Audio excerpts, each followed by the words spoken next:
Welcome back to my YouTube channel. If you're new here, welcome.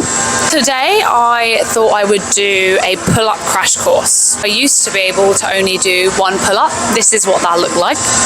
And then now I can do a total of 13 pull-ups. I managed to get there in about a year and a half. So it does take time, but I want to go through the exercises that help me get there today. We're going to go through exercises that you're going to want to be doing to build up to that, and also form tips on how to best maximize your pull-up strength.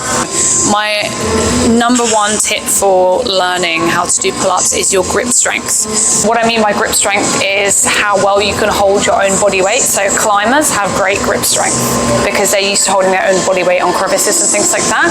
Those little horrible bits that you're getting on your hands from weight training, they're called calluses. You want those. You want hardened skin in your hands to be able to withstand the pain of holding your own body weight.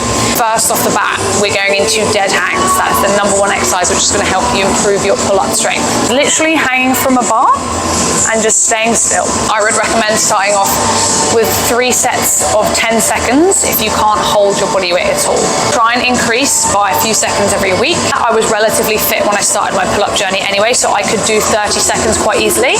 So I'd always do, at the start of my pull days, 3 sets of 30 seconds of dead hangs, just to get used to holding my own body weight, get used to holding onto a bar. Grab a bench so that you can reach the pull-up bar. You don't want to waste any strength jumping up to the pull-up bar. Also, if you're jumping up to the pull-up bar, you're going to have a little bit of momentum. So that's not what we want. Any momentum in our pull-up is going to make it monumentally harder. So all you're going to do is just hang here. My feet are off the bench. I'm taking my entire body weight.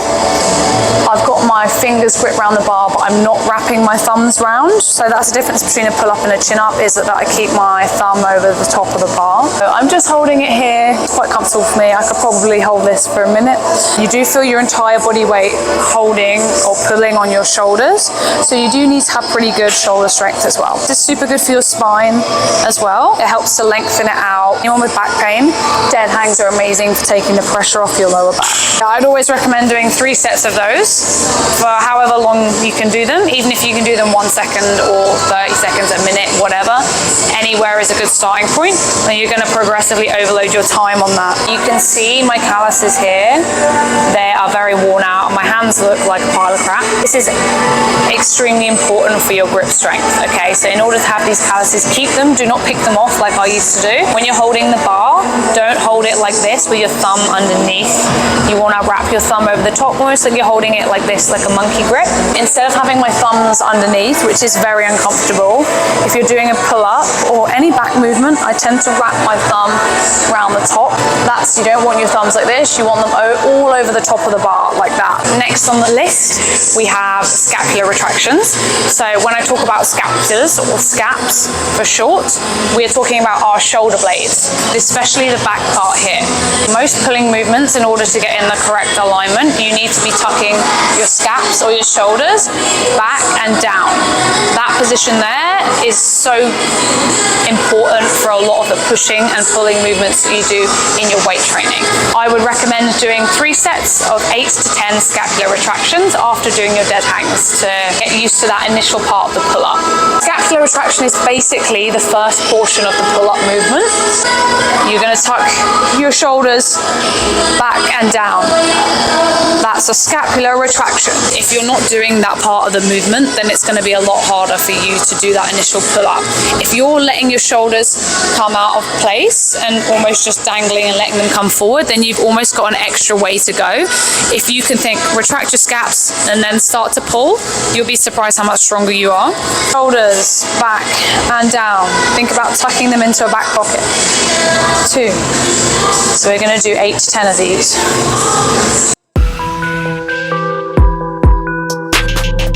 You get the picture. So instead of doing a pull-up like this, where you can see it's already an extra part of the movement to do that pull-up, whereas if I did a pull-up with a scapular retraction first, this looks more like this. You see how that was much smoother and much easier for me to pull up. So if you haven't got your first pull up yet, that may be one of the major reasons why. So make sure you're learning to do that movement correctly. You need to do 3 sets of 8 to 10 reps before you do your pull-ups. I'm just going to show you some scapular retractions up close so you can see exactly what I'm doing with my shoulders at the back. So this is them when they're not retracted, completely loose. Shoulders back and down. First portion of the movement. 2, 3.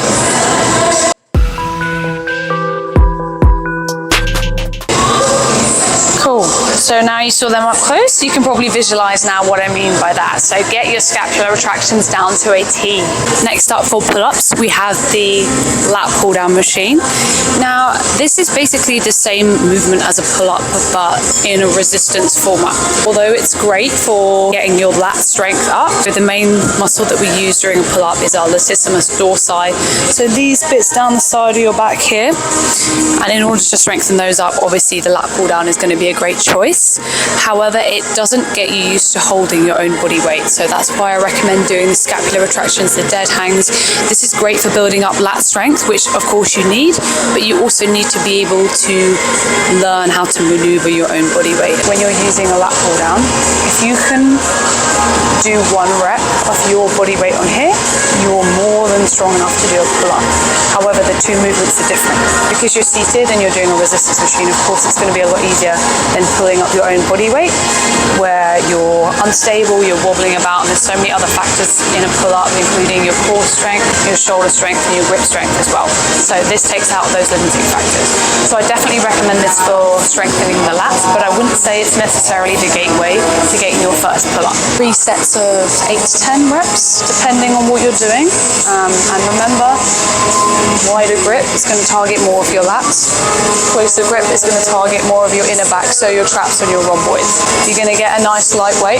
So my body weight's about 60. I'm going to do about 30 kilos, just so I can show you guys the correct form. You want hands just slightly outside of shoulder width. The wider you do the pull-ups, the harder it's going to be on your shoulders. I normally like to do my pull-ups around this width apart. And then remember, same cues as we were talking about earlier. Remember, retract your scaps before the movement. Pull the bar slightly above your chest line. It does not need to touch your chest. And remember to go really slowly on the eccentric. Don't fully extend. We want to keep the tension on the lats and pull back down. So just above chest height. Do not let that bar touch your chest. Bring it back up slowly. My scaps are staying retracted the whole time. You can see I'm leaning forward slightly into the movement. So you almost want to think about this bar as the pull-up bar. It's the exact same movement.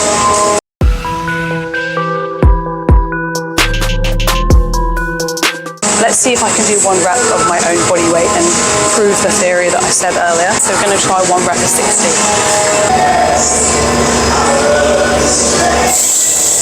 Okay. I surprised myself there. So that proves my theory.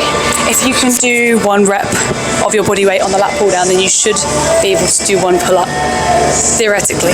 But of course, there's many other factors that come into it. So as you may have noticed, I've had a little bit of an outfit change from last time. I realized my mic wasn't on. We are going to go through inverted rows, or they might also be called Australian pull-ups, depending on where you know them from. What you're going to do is go to a squat rack, and you're going to set up a barbell. The height will depend on the difficulty that you want it to be at. So the lower that you have the barbell, the more difficult it's going to be because you're acting against gravity. So I've done these quite a few times, so they're pretty easy for me to do. So I've set the bar quite low down. Start higher up, progressively overload, and then just put them down once every couple of weeks when you feel ready. This is a super good exercise to progressively overload to getting your first pull-up.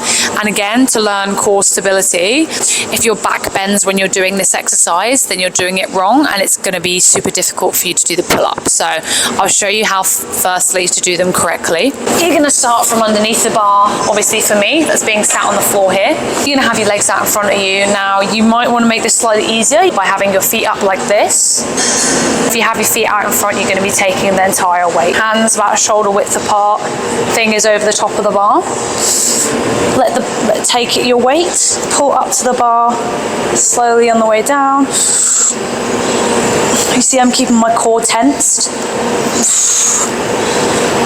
I'm doing that almost completely vertical, so that was pretty difficult. You want your whole body to be in one straight line and your head to be moving up with it, okay? So that's so important that you tense your core, tilt your pelvis inwards, create one big long, almost like an ironing board. We're creating a flat ironing board first, tensing your core.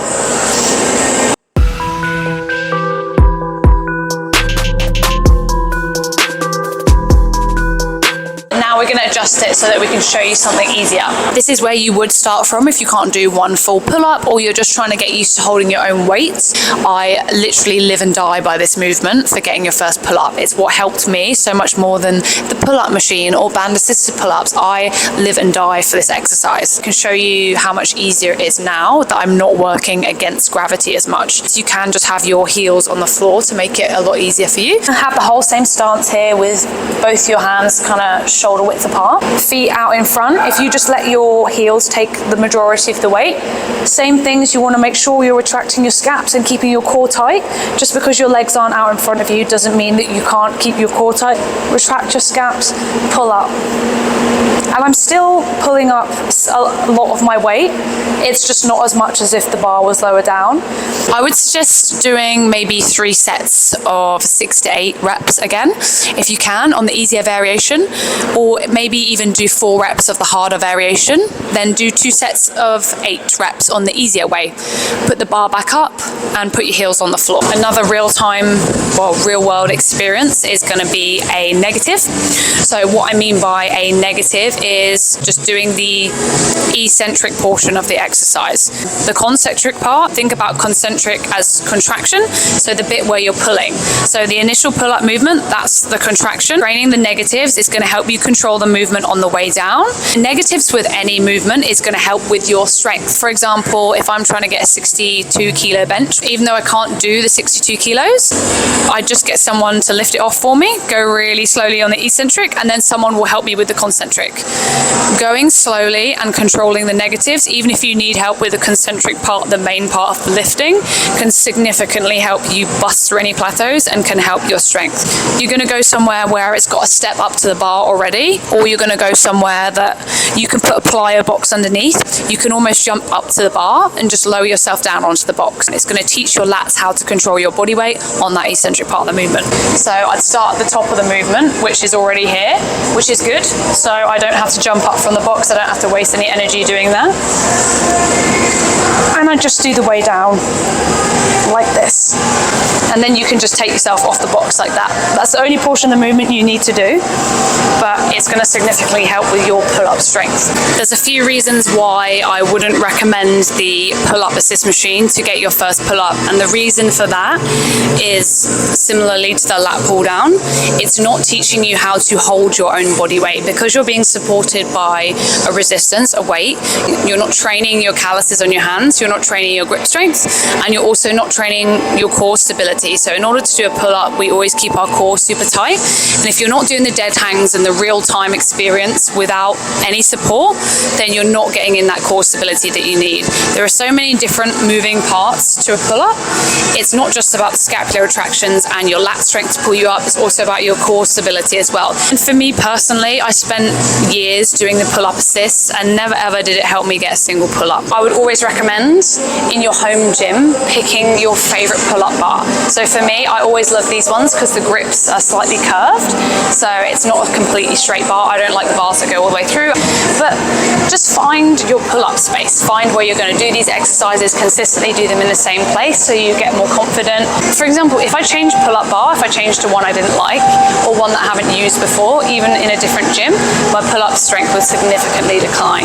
It all depends on getting familiar with the environment as well. So I'd suggest remaining consistent with where you're doing your pull-ups as well. How long will it take you to get your first pull-up? It depends on every person. It's not going to be the same for everyone. It also depends on how much previous gym experience you've had. If you're a regular gym goer, then you're already going to know about scapular retractions. You're already going to know about how to tense your core. And also for me, it took me about 5 months to get there. And that's just for one. Once you get your first one, then you can easily get up to about 5 as well. 5, I then had another plateau until about 9. So it just definitely depends. I would suggest doing them at the start of your pull days. So replacing your deadlifts as as your compound movement, doing it with pull-ups, and then just continue through and keep doing them every pull day. My answer for one pull-up would be, you could definitely get there in a month if you stuck at it. And I'm saying like 2 back days a week, doing those exercises straight off the bat. And I would do the harder exercises first. So for example, the dead hangs, the scapular retractions, and the inverted rows I would do before anything else, because they require you to hold your own body weight, and they also use up a lot of core strength as well. So make sure that you're doing those exercises first in comparison to the other 3. So it takes you years to learn them well. To go from 1 to 13 probably took me like, I don't know, a year and a half. Now, another tip that I would recommend if you want to be good at pull-up strength is one that might be controversial. A lot of people are not going to agree with me on this. I do think it's a lot easier to do pull-ups and have any calisthenic strength if you are leaner. If you are heavier, you're going to be pulling up more weight end of. So when I'm doing a body weight pull-up, I'm pulling up 62 kilos. If I'm lighter, I'm going to have less to pull up. But likewise, you also need to have really good back and lat strength as well. So it's about getting a good balance between being lean and light enough so that it's easier for you to do that pull-up, but also having the strength there that you can do the pull-up. And don't get me wrong, there's some wham people out there, some big heavy guys that can do pull-ups because they have the strength, amazing.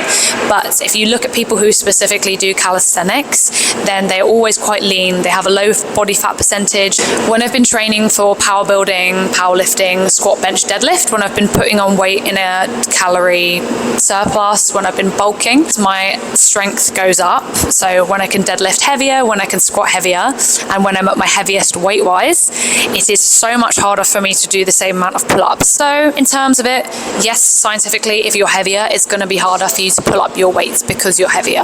But again, likewise, if you've got the strength there, you can definitely do both for sure. Thank you so much for watching this week's video. Hopefully this gave you a bit of clarity on where to start from to get your first pull-up. Feel free to take and leave my advice as you like it. Make sure you subscribe for more. I am taking suggestions for videos, so please do leave your suggestions in the comments.